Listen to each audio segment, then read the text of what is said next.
BMTC ನೌಕರರಿಗೆ good news ಕೊಟ್ಟ ನಿಗಮ 11 ತಿಂಗಳ ಹಿಂಬಾಕಿ ವೇತನ ನೀಡಿದ ಬಿಎಂಟಿಸಿ 2020ರ ವೇತನ ಹಿಂಬಾಕಿ ನೀಡಿದ ಬಿಎಂಟಿಸಿ ಇತ್ತೀಚೆಗೆ 26 ತಿಂಗಳ ಹಿಂಬಾಕಿಯನ್ನ 1571.92 ಕೋಟಿ ರಿಲೀಸ್ ಮಾಡಿತ್ತು ರಾಜ್ಯ ಸರ್ಕಾರ. ರಾಜ್ಯದ 4 ನಿಗಮಗಳಿಗೆ ಬಿಡುಗಡೆ ಮಾಡಿದ್ದ ರಾಜ್ಯ ಸರ್ಕಾರ ಇದೀಗ 4 ನಿಗಮಗಳ ಪೈಕಿ ಬಿಎಂಟಿಸಿ 11 ತಿಂಗಳ ವೇತನವನ್ನು ರಿಲೀಸ್ ಮಾಡಿದೆ. 1271.92 ಕೋಟಿ ಪೈಕಿ ಬಿಎಂಟಿಸಿ ಪಾಲು 450 ಕೋಟಿ ರೂಪಾಯಿಯನ್ನು ಬಿಡುಗಡೆ ಮಾಡಿದೆ. 450 ಕೋಟಿ ಪೈಕಿ ಈಗ 11 ತಿಂಗಳ ಹಿಂಬಾಕಿ ವೇತನವನ್ನು ಅಂದರೆ 137.24 ಕೋಟಿಯನ್ನು ರಿಲೀಸ್ ಮಾಡಿದೆ.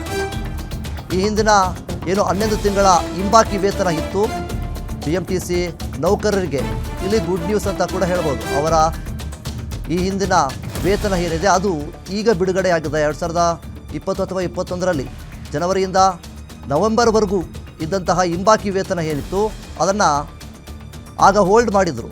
ಏನು ಕೊರೋನಾ ಟೈಮ್ನಲ್ಲಿ ನಡೆದಂತಹ ಘಟನೆ ಇದು.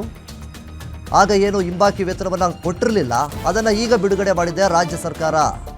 ಈಗಾಗಲೇ ಸಾರಿಗೆ ನೌಕರರು ಎಲ್ಲರೂ ಸೇರಿಕೊಂಡು 20ನೇ ತಾರೀಕು ಅಂದರೆ ಮೇ 20ನೇ ತಾರೀಕು ಪ್ರತಿಭಟನೆ ಮಾಡಬೇಕು ಅಂತ ಅಂದ್ಕೊಂಡಿದ್ರು. ಈಗ ಹಿಂಬಾಕಿ ವೇತನ ಬಿಡುಗಡೆ ಆಗಿದೆ. ಏನು ನಿರ್ಧಾರ ತೆಗೆದುಕೊಳ್ತಾರೆ ಅದೆಲ್ಲ ಕಾದು ನೋಡಬೇಕಾಗುತ್ತೆ. ಜೊತೆಗೆ 11 ತಿಂಗಳ ಹಿಂಬಾಕಿ ವೇತನ ರಾಜ್ಯ ಸರ್ಕಾರ ಬಿಡುಗಡೆ ಮಾಡಿರುವಂಥದ್ದು ಒಂದು ಕಡೆ ಸಾರಿಗೆ ನೌಕರರಿಗೆ ಸಂತಸ ಮೂಡಿದೆ.